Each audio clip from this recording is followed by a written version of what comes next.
آیا خبر مرگ نغمه هنرمند مشهور افغان حقیقت داشته است؟ نغمه هنرمند مطرح افغان در کدام کشور زندگی میکرد؟ دلیل دوری نغمه از هنر موسیقی چی بوده است؟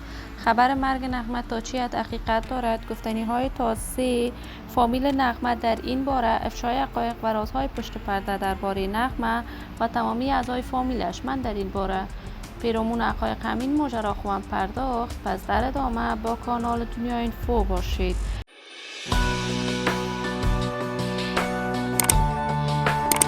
سلام و سلامتی نثار تک تک از شما دوستداران نهایت ارجمند کانال دنیا اینفو. شما را خوش آمدید میگم و یکی دیگر از ویدیوهای جذاب و دیدنی این کانال.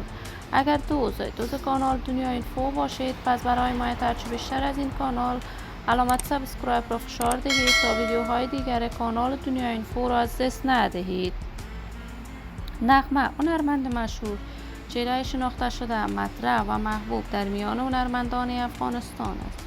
علاقمندان و دوستداران خاص خودش را دارد. نغمه ستاره ماندگار در هنر موسیقی افغانستان مدت 50 سال می شود. در هنر موسیقی افغانستان فعالیت‌هایش را ادامه می دهد. بیشتر از هزاران پارچه آهنگ صوتی و تصویری سروده است.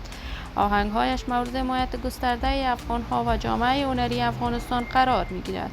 وی اصالتاً پشتون است و در ولایت زیبای کندهار دیده به جهان گشود، اما بزرگ شده شهر زیبای کابل است.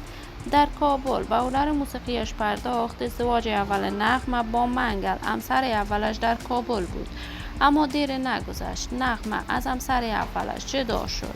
این همه در حالی بود که نغمه دارای 5 فرزند بود، اما با فرزندانش رهسپار کشور امریکا شد. در کشور امریکا بار دیگر ازدواج کرد. تازه تصاویر نغمه در صفحات مجازی دست به دست می شود که این هنرمند محبوب وفات کرده است. تا کنون جزئیات بیشتر این ماجرا در دست نیست، اما من آرزو دارم خبرهای نشر شده در صفحات مجازی دروغ باشد. زندگی خوش و آرامی برای بانو نغمه با جمعی از هنرمندان افغان از بارگاه عزت الله ازال تمنا دارم.